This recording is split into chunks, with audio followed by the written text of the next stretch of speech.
चलिए अब सीधा रुख करेंगे राजधानी भोपाल में मुख्यमंत्री आवास का, जहां आज प्रकाश पर्व पर विशेष आयोजन किया जा रहा है। तस्वीरें आपको लाइव दिखा रहे हैं। इस वक्त मुख्यमंत्री मोहन यादव मौजूद। मुख्यमंत्री साहिब डॉक्टर श्री मोहन यादव जी मत्था टेक रहे हैं। आप जी पंडाल में सजे रहो, इस तरह करना साडे वास्ते ठीक नहीं है। बेनती प्रवान करो जी। आओ सीएम सर का एक जयकारा ला के सारे स्वागत करिए जी। बोले सो निहाल, बोले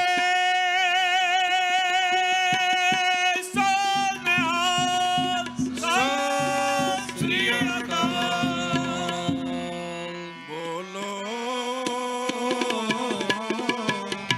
सच नाम करता,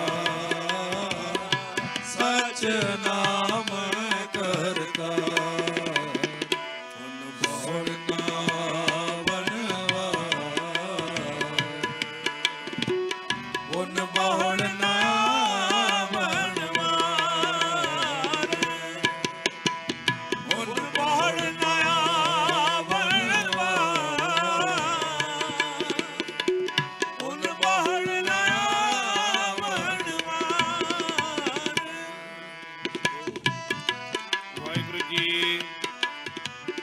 बेनती ਨੂੰ ਪ੍ਰਵਾਨ ਕਰੋ।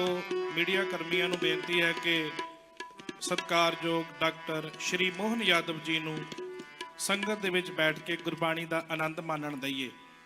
गुरबाणी ਦਾ ਕੀਰਤਨ ਉਹ श्रवण ਕਰਨ, ਉਹਨਾਂ ਨੇ ਇੰਨੇ ਸੁੰਦਰ ਪਲ ਸਾਨੂੰ ਬਖਸ਼ਿਸ਼ ਕੀਤੇ ਹਨ ਤੇ ਆਪਾਂ ਆਪਣੀ ਜਗ੍ਹਾ ਛੱਡ ਕੇ ਇਸ ਤਰ੍ਹਾਂ पंडाल ਦੇ ਵਿੱਚ ਸ਼ੋਭਾ ਨਹੀਂ ਦਿੰਦੇ।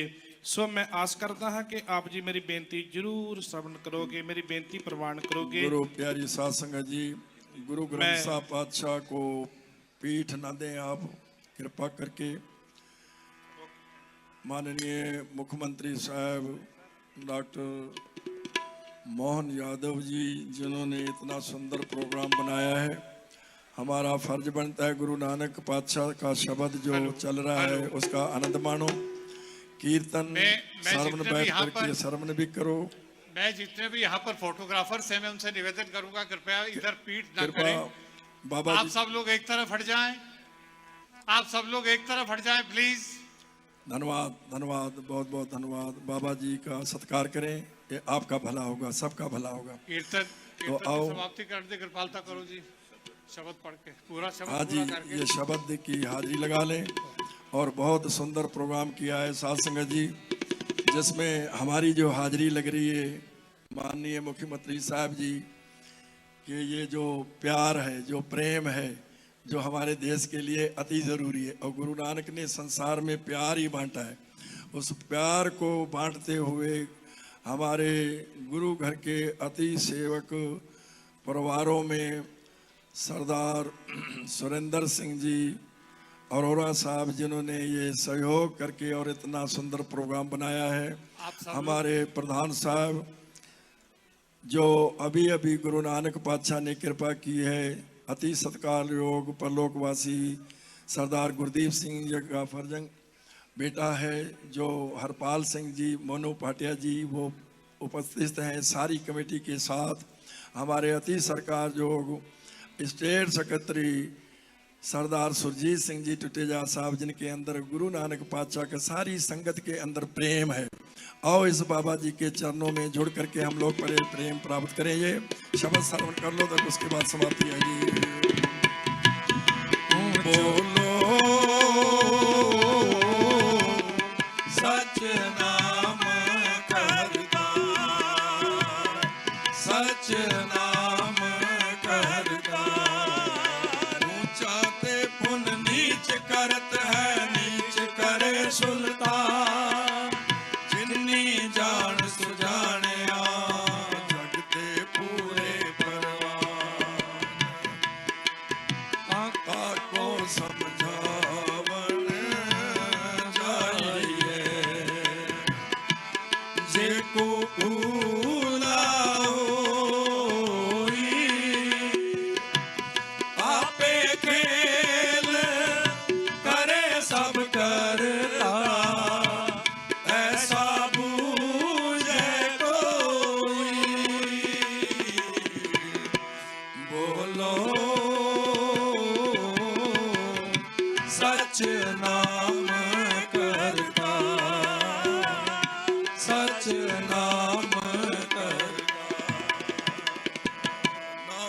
प्रभाते शब्द दे आइए छोटो दुनी परिता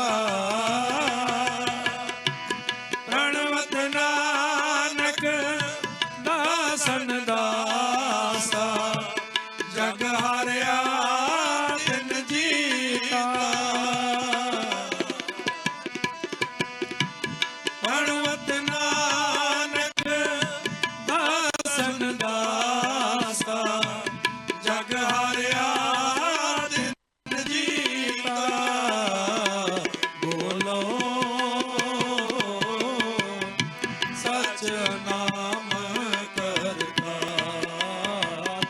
सच नाम करता सच नाम करतार बोलो सच नाम करतार सच नाम करतार बोलो सच नाम करतार सच नाम करतार बोलो सच नाम करतार सच नाम करतार बोलो सच नाम करतार सच नाम करतार बोलो सच नाम करतार सच नाम करतार बोलो सच नाम करतार बोलो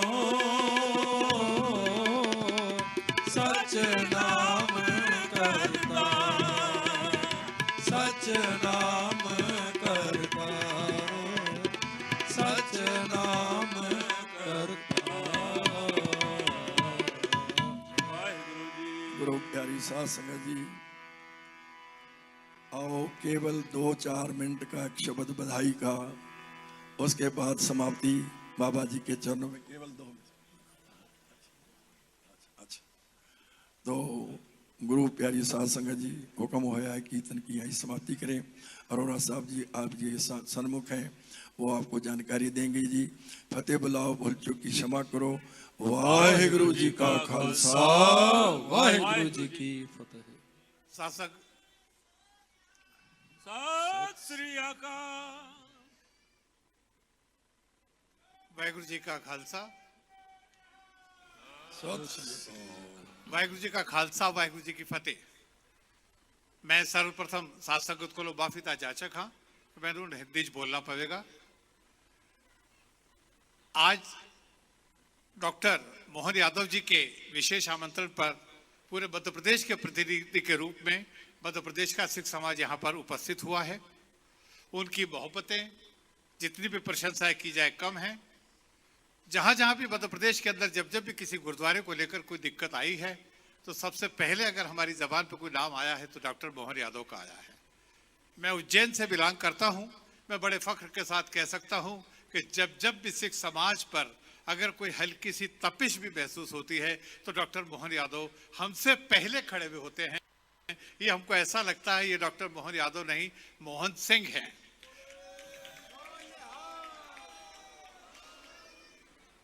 इतना बड़ा उज्जैन के अंदर एसजीपीसी गुरुद्वारा बना रही है। मैंने देखा है उसमें कई बार कोई अड़चन आई है तो सबसे पहले डॉक्टर मोहन यादव ने जोरदार तरीके से ये बात कही है कि धार्मिक ये काम है, इसके अंदर किसी भी प्रकार की रुकावट डालना ये पाप है और कोई भी इसके अंदर रुकावट ना डाले। इतना बड़ा उनका आदेश हमारी इतनी हमको ऊर्जा दे देता है कि अब बड़े से बड़ा काम उनके केवल एक इशारे पर पूरा मध्य प्रदेश का सिख समाज करने को तैयार होता है। समय बहुत ज्यादा हो चुका है। मैं नरेंद्र जी सलूजा जी से निवेदन करूंगा कि वो बहुत संक्षिप्त में स्वागत भाषण दें। उसके बाद सुरजीत सिंह जी टुटेजा विषय रखेंगे। आज हमारे बीच में कई बार के विधायक बब्बू जी भी आए हुए हैं। मैं उनसे निवेदन करूंगा कि कृपया कक्ष में साहब के साथ बैठने की कृपा करें। अरोड़ा जी जो कि होशंगाबाद के बहुत होना चाहिए, श्री गुरु ग्रंथ साहिब का प्रकाश भी होना चाहिए, गुरु का लंगर भी होना चाहिए और गुरु का लंगर नीचे बिठा के पंगत में परंपरा अनुसार होना चाहिए और कोई भी व्यवस्था में किसी प्रकार की कमी नहीं रहे। इसका विशेष ध्यान रखना क्योंकि मेरे निवास पे संगत को मैं आमंत्रित कर रहा हूं और प्रदेश भर की संगत को इसमें बुलाओ। उनके आग्रह पर हमने तैयारियां प्रारंभ करी और उसके बाद पूरे प्रदेश से आज हमारे इंदौर के अध्यक्ष हरपाल सिंह जी भाटिया, हमारे त्रिलोचन वासु जी, डॉक्टर माखीजा जी, हमारे जबलपुर से बब्बू जी, हरदीप डंग जी विधायक जी, गुना से राजेंद्र सलूजा जी, जसपाल अरोरा जी, प्रदेश भर से गुना, ग्वालियर, उज्जैन, देवास, इटारसी, अब्दुल्लागंज, जबलपुर, ग्वालियर, सब संगत यहाँ जुड़ बैठी। और आज हमारे बीच में बड़ी खुशी की बात है कि हमारे प्रदेश अध्यक्ष जी वीडी शर्मा जी, जो हमारे जिन्हें भी हमको एबीवीपी के समय के किस्से सुनाए कि किस प्रकार सिखों के लिए मैं, सिख भाइयों के लिए मैंने स्कूल टाइम में, विद्यार्थी काल में लड़ाइयां लड़ी और मेरे कितने साथी थे। तो पूरा जिस प्रकार से हमने देखा कि हमको करतारपुर साहिब की देन मोदी जी ने दी, भाजपा की सरकार ने दी। हमने देखा कि अफगानिस्तान में संकट हुआ तो कैसे सिर पे हमारे केंद्रीय मंत्री हरदीप सिंह जी पूरी सिर पे गुरु ग्रंथ साहिब की सवारी लेके आए। हमने देखा वीर बाल दिवस का, और आज का भी आयोजन हम देख रहे हैं कि मुख्यमंत्री जी के विशेष दिलचस्पी पे ये आयोजन हुआ है और पूरी मर्यादा के साथ हुआ है, पूरे धूमधाम से भव्य तरीके से हुआ है। ऐसा लग रहा है मुख्यमंत्री जी, प्रदेश अध्यक्ष जी के हम किसी गुरुद्वारे में दीवान में बैठे हैं। इतने सुसज्जित तरीके से कीर्तन करते हुए हम गुरु ग्रंथ साहिब की सवारी को लेके आए, बिल्कुल कीर्तन करते हुए। ऐसा लग रहा था कि कोई दीवान, ऐसा लग रहा है कोई किसी शहर के स्टेडियम में दीवान सजाओ। भाव से शब्द ही ब्रह्म है और शब्द ब्रह्म में हमारे बीच गुरु परंपरा की अद्भुत छटा। ऐसा लग रहा है कि हम कोई स्वर्ग लोक में बैठे, इतना आनंद आ रहा है, इतना ये हमारे गुरु नानक जी के आने से प्रकाश पर्व का प्रकाश फैल रहा है। यद्यपि 15 तारीख को था, लेकिन मैंने निवेदन किया कि आज हमारे लिए ये मौका मिल जाए, तो मैं महाराष्ट्र से भागते हुए अपने इस कार्यक्रम के लिए आया और ऐसा लगा कि वाकई में मुझे और जल्दी आना चाहिए था। मैं थोड़ी क्षमा चाहता हूँ आप सबसे, आप सबकी कृपा रहेगी, गुरु महाराज कृपा करेंगे। मैं इस कार्यक्रम में हमारे बीच सूत्रधार तो क्या कहूँ, लेकिन बड़े भाई के नाते से वो सदैव ऐसे अच्छे कार्यक्रमों में मुझे जोड़ते भी हैं और मार्गदर्शन भी करते हैं। जत्थेदार सरदार सुरेंद्र सिंह अरोरा जी उज्जैन से हैं, हमारे मित्र और बहुत कुशल राजनेता सलूजा नरेंद्र सिंह जी, प्रवक्ता भारतीय जनता पार्टी, हमारे प्रदेश के यशस्वी अध्यक्ष माननीय वीडी शर्मा जी, शासन की मंत्री श्रीमती कृष्णा गौर जी, माननीय विधायक हरदीप सिंह डंग जी, माननीय विधायक रामेश्वर शर्मा जी, माननीय सुरेश पचौरी जी, भाई साहब भी बैठे हैं यहाँ, मैं आपको प्रणाम करता हूँ, वो माफ़ करना, मेरे को ये थोड़ा सा भगवान की दया है। इस अवसर पर आपका यहाँ रहना ये हमारे लिए गौरव की बात है। सत श्री अकाल। वाह, भाई साहब की क्या आवाज़ है। हरेंद्र बब्बू जी जबलपुर से हमारे बीच पधारे, श्रीमती मालती राय जी महापौर, श्रीमान सुमित पचौरी जी जिला अध्यक्ष भाजपा, श्रीमान नरेंद्र तनुजा जी, और इस अवसर पर जसपाल अरोड़ा जी, माननीय मोनू भाटिया जी अध्यक्ष गुरु सिंह सभा इंदौर, हमारे इंद्रजीत खनूजा जी,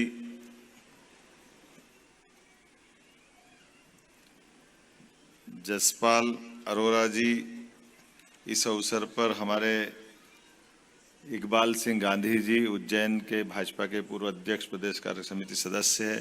माफ करना, नाम तो बहुत सारे हैं, मैं सभी के सबको प्रणाम करता हूँ, एक बार सबका अभिनंदन करता हूँ। जिस मार्ग पे गुरु साहब चले, हमारे लिए तो वाकई ये जो 555वां वर्ष हम गिन रहे हैं, सच्चे अर्थों में ये हमारी इस देश की सबसे कठिन परीक्षा भी है, और परमात्मा में आशीर्वाद के बाद जीते जी मनुष्यता के नाते से जो गुरुजी ने मार्गदर्शन दिखाया है, बहुत कठिन विपरीत परिस्थिति में भी जिस प्रकार से उन्हें संगत और पंगत की बात कही है, जो कहा है शब्द सह वो उनके शब्दों को यथार्थ में उतारना हम तो अभी बोल ही सकते हैं, लेकिन वैसी उस कठिन परिस्थिति में जब एक मार्ग उन्होंने तय किया कि हमको अगर परमात्मा को मानना है तो हम परमात्मा के इन बंदों में अंतर नहीं कर सकते, इनके बीच में ये आडंबर भी नहीं चाहिए। ये जितने भी हम अलग अलग प्रकार की व्यवस्था बना देते हैं, ये परमात्मा के पास पहुंचने में हमारी बाधा बनते हैं, ये रुकाव करते हैं, अड़ाव फसाव होता है। और इस देश के लिए हमारे लिए सब समान है। ये जो सरल सूत्र है यही तो वेद वाक्य है, यही चारों वेद का निचोड़ है, इसके बाहर कुछ नहीं है। उस निराकार परम पिता परमेश्वर के प्रति आस्था और आस्था पे सच्चा विश्वास, और एक नहीं दो नहीं, कैसी परंपरा है, उस परंपरा ने हमारी सनातन संस्कृति को बचाया। मैं उनको प्रणाम करता हूँ, सभी गुरुओं को, 10 गुरु ने जिनने जीवन जीते जी। मैं आज इस अवसर पर किस किस का नाम लूँ, और जैसे तो बात करो तो रोंगटे खड़े हो जाते, रोम रोम से हमारे में से आवाज आती इस देश की, देशभक्ति की। कोई कैसे कल्पना कर सकता है कि इस देश के अंदर हमारे इस बलिदान को भूल जाए, इस पर कोई मजाक बनाए? संभव नहीं। ये वाकई इतिहास की बहुत बड़ी गलती थी। जब देश का बंटवारा हुआ तो हमारे गुरु नानक जी का तो जन्मस्थान अपने अंदर ही होना चाहिए था, उसको पाकिस्तान में छोड़ना ही बहुत बड़ी गलती थी। मैं बहुत दुखी मन से कह सकता हूं, लेकिन यशस्वी प्रधानमंत्री का अभिनंदन करना चाहता हूं, जिनने हमारे लिए वो करतार गुरु नानक जी का जन्म स्थान का दर्शन का मौका उपलब्ध कराया। उनके अपने बलबूते पर आज 5 नदियों का पंजाब, जिससे पूरा भारत गौरवान्वित होता था, उसका बंटवारा होना ये बहुत बड़ी गलती थी। लेकिन मुझे इस बात की प्रसन्नता भी है, चलो कोई बात नहीं, बीती ताही विसार दे आगे की सुध ले। आज बदलते दौर में वापस ये युग आया है जब हम अपने को लगता बाल दिवस किस दिन मनना चाहिए। अरे बाल दिवस का 4 अपने पुत्रों को इस देश के ऊपर निवार, जो एक तरह से अपने धर्म के लिए, अपनी इस संस्कृति के लिए वार दे। पहले पिताजी से सीखते हैं। गुरु गोविंद सिंह जी का कमाल है, बाप रे क्या उदाहरण है उनका। अपने पिताश्री कोई बचपा भी, लेकिन उनके मुंह से परमात्मा नहीं निकलवाया होगा कि इस देश के लिए अगर बलिदान होना चाहिए तो कोई बेटा अपने पिता से कह सकता है? ये कोई मामूली बात नहीं। और जो उनने उस समय बचपन में कहा वो अपनी जीवन भर संघर्ष में भी सिद्ध किया है, और उसी आधार पर ये अपने पवित्र गुरु ग्रंथ साहब की रचना हुई।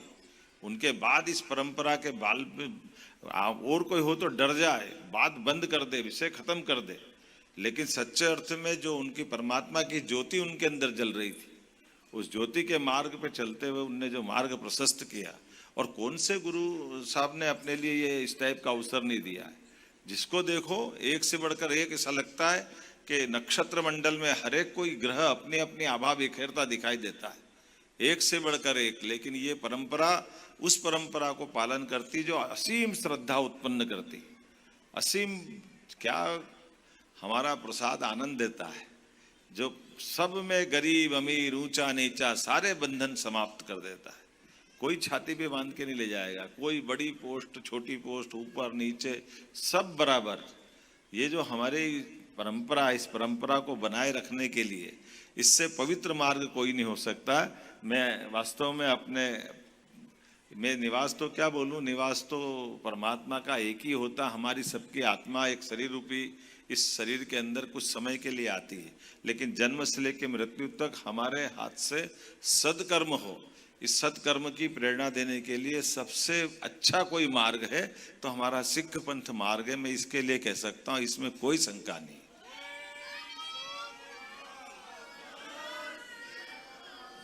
जिसकी भावना, जिसका आचरण, जिसका व्यवहार, जिसकी अपनी पद्धति, और ये हमने तो सबको समेटा है। यद्यपि चोट भी वहीं से खाई, सबसे ज्यादा हमने अपनी जो हो सकता है वो सब कुछ देने का प्रयास किया, लेकिन हमारे दुश्मनों ने हमको सबसे ज्यादा दगा दिया है। ये कोई दगा कम नहीं, उस दगे को याद रखना, जीवन भर भूलना नहीं। उनके कष्टों को, उनके किए गए पापों को, उससे ही हमारी ये संगत पंगत से लेकर के सारी व्यवस्था बचेगी। वो हमारे नहीं, हमारे देश के नहीं, हमारे मार्ग के दुश्मन, हमारे विचार के दुश्मन है। वो नकली भेष में पता नहीं कैसे कैसे कब कब षड्यंत्र करते रहते हैं। ये सारे के सारे षड्यंत्रों से हमारी एकजुटता के साथ और हमारी आस्था से ही मुकाबला हो सकता है। सरकार के नाते से मैं भी आपके साथ हूँ। अपने घर में तो आज आनंद आया इस मैं तो देख करके हमारी सभी माता बहनों की ये सेवा में उस दिन परसों भी आया था, बड़ा अद्भुत लगा। हमारी नेहा बग्गा जी ले गई थी बाल दिवस पे, आपने कहा सरकारी स्तर पे कार्यक्रम करना चाहिए। हमने कहा तुरंत ऑर्डर निकालो, तुरंत होना चाहिए। अरे बाल दिवस ये नहीं मनेगा तो कौन सा मनेगा। ये बाल दिवस 4 हमारे बालकों की शहादत को लेकर स्मरण किया हुआ प्रधानमंत्री जी ने, वो बहुत अच्छा काम किया। और उसके अलावा भी मैंने कहा कि आप तो ये सरदार सुरेंद्र सिंह जी हैं, पिछले सिंहस्थ में उज्जैन में आपने कहा था कि हमारे लिए प्रमाण है ऐसे कई जगह के जहाँ गुरु नानक जी ने स्वयं इमली के पेड़ के नीचे आकर के अपनी उज्जैन की यात्रा पूरी की थी। ऐसे में वो पवित्र स्थान पे गुरुद्वारा बने, उसके कुछ कष्ट आए थे। कई सारे लोगों को ऐसा लग रहा था कि यहाँ क्यों बनना चाहिए। हमने कहा यहीं ही बनना चाहिए, यहाँ इससे अच्छा कोई स्थान नहीं हो सकता। भाई गुरु नानक जी की यात्रा अगर हुई है, उस यात्रा को अमर बनाना ये हम सबकी जवाबदारी है। इसलिए वो गुरुद्वारा भी बना, आनंद के साथ सिंहस्थ भी हुआ और इतनी अच्छी सेवा होती। मैं हर साल छिपरा परिक्रमा होती है, छिपरा परिक्रमा में वो एक रात का पड़ाव वहीं होता है।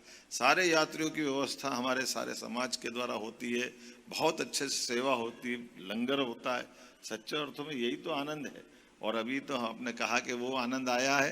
अब हमने कहा कि हमारे सभी साधु संतों के लिए और ऐसे पवित्र कामों के लिए सिंहस्थ में स्थायी व्यवस्था आश्रमों की भी हम करने वाले हैं। जो बचा हुआ स्थान उसकी परमिशन सरकार से हम खुद ही दे देंगे। ये व्यवस्था का मैं आश्वासन भी देता हूँ और ये व्यवस्था बनना चाहिए। और केवल उज्जैन नहीं, जहां जहां अपना समाज चाहेगा हम वहां रियायती दर पे ये प्रबंधन करने का यहीं से घोषणा करते हैं। ये अपनी अच्छी प्रबंधन की व्यवस्था है।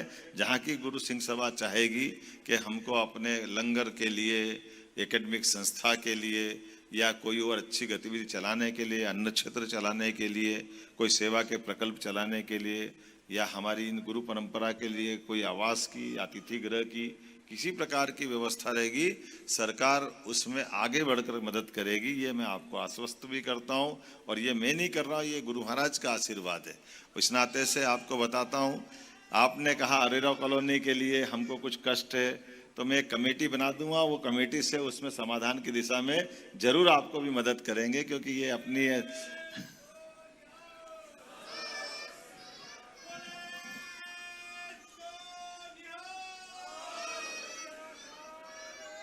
तो मैं आज के इस अवसर पर ये जो आपकी आने वाली आवाज़ों के बलबूते पर अपनी सरकार के माध्यम से जितने अच्छे काम हो सकते हैं और पाठ्यक्रम के अंदर स्कूल शिक्षा में, उच्च शिक्षा में हमने अपने सारे गुरु परंपरा का इतिहास, जो गुरु नानक जी से लगा के गुरु गोविंद सिंह जी तक का, उनकी अपने पुत्रों के बलिदान का बाकी प्रसंग भी हमने जोड़ने का प्रयास किया। आपकी जानकारी के लिए बताऊं, नेहा बहन जी, हमारे यहाँ कक्षा 7वीं के पाठ्यक्रम में 37वें नंबर पेज पर अपने पुत्रों की शहादत का विस्तार से वर्णन लिखा हुआ है। हमने उच्च शिक्षा में अपनी पीएचडी देने के लिए भी हमारे गुरुओं के बलिदान की घटना आती तो उस पर पीएचडी देने की भी गुंजाइश दी है। हमने प्रयास किया कि ये इतना स्वर्णिम इतिहास है, इस इतिहास को शिक्षा से जोड़ना ही चाहिए ताकि उसकी विश्वसनीयता भी रहे और सबको जानकारी भी आए। ऐसे एक नहीं कई काम करेंगे, लेकिन आज पहली बार नहीं हो रहा है। उम्मीद करेंगे हर बार अपना ये आनंद का ऐसा हमारा अवसर मिले और हमारे घर में गुरु ग्रंथ साहब पधारे, क्या साक्षात ईश्वर पधारे। मैं आपको प्रणाम करता हूँ और एक बार आप सबको पुनः बधाई देता हूँ। सरकार आपके बताए मार्ग पे चलती रहेगी।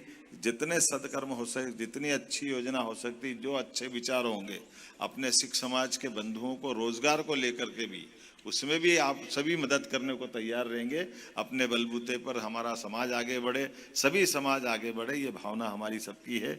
मेरी अपनी ओर से पुनः आप सबके प्रति वंदन, अभिनंदन, बहुत बहुत धन्यवाद। वाहे गुरु का खालसा।